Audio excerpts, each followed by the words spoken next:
नमस्कार दोस्तों। मैं आपको ब्रह्मांड से जुड़े कुछ ऐसे तथ्य बताने जा रहा हूँ जो ना सिर्फ आपको हैरान कर देंगे बल्कि आपके मन की गहराई तक उतर जाएंगे। क्योंकि ब्रह्मांड कोई दूर की चीज नहीं बल्कि वो आपके अंदर भी मौजूद है।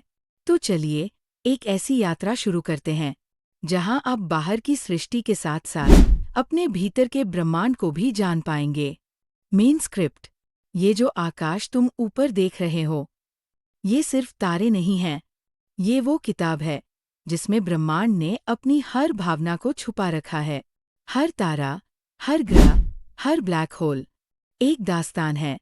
और सबसे अद्भुत बात, ये कहानी तुम्हारे भीतर भी चल रही है। तुम्हारे मन में। तुम्हारा मन, वो भी एक ब्रह्मांड है। जैसे आकाश अनंत है, वैसे ही तुम्हारे विचार भी। जैसे ब्रह्मांड में जन्म होता है और विनाश भी, वैसे ही तुम्हारे मन में उम्मीदें जन्म लेती है और डर उन्हें मिटा देता है।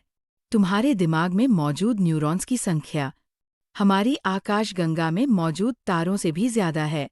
मतलब, तुम खुद एक चलता फिरता ब्रह्मांड हो। जब तुम डरते हो, तो वो डर बाहर से नहीं आता, वो तुम्हारे मन का ही निर्माण होता है।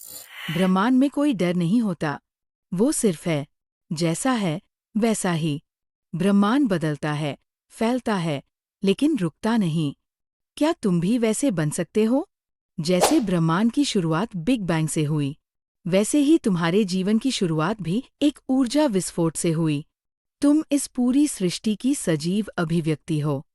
जब तुम कहते हो, मैं कुछ नहीं कर सकता, तो तुम अपने भीतर के ब्रह्मांड का अपमान करते हो। सीमाएं सिर्फ बाहर नहीं होती, अंदर भी तोड़नी पड़ती है। जब सब कुछ खत्म लगता है, वहीं से एक नई शुरुआत होती है। ब्रह्मांड ने अंधेरे से जन्म लिया था, तो तुम क्यों नहीं? सुनो दोस्त, ब्रह्मांड की ये कहानी कोई बाहर की नहीं थी। ये तो तुम्हारे भीतर की थी, जिसे तुमने खुद सुना, खुद महसूस किया। अगर आज का ये सफर तुम्हारे मन को छू गया हो, तो याद रखना, ब्रह्मांड और तुम एक ही कहानी के दो किरदार हो। शुक्रिया दोस्त, पूरी कहानी सुनने के लिए। अब बारी है अपने भीतर के ब्रह्मांड को समझने की और रोशनी फैलाने की। मिलते हैं फिर एक नए विचार, एक नई ऊर्जा के साथ।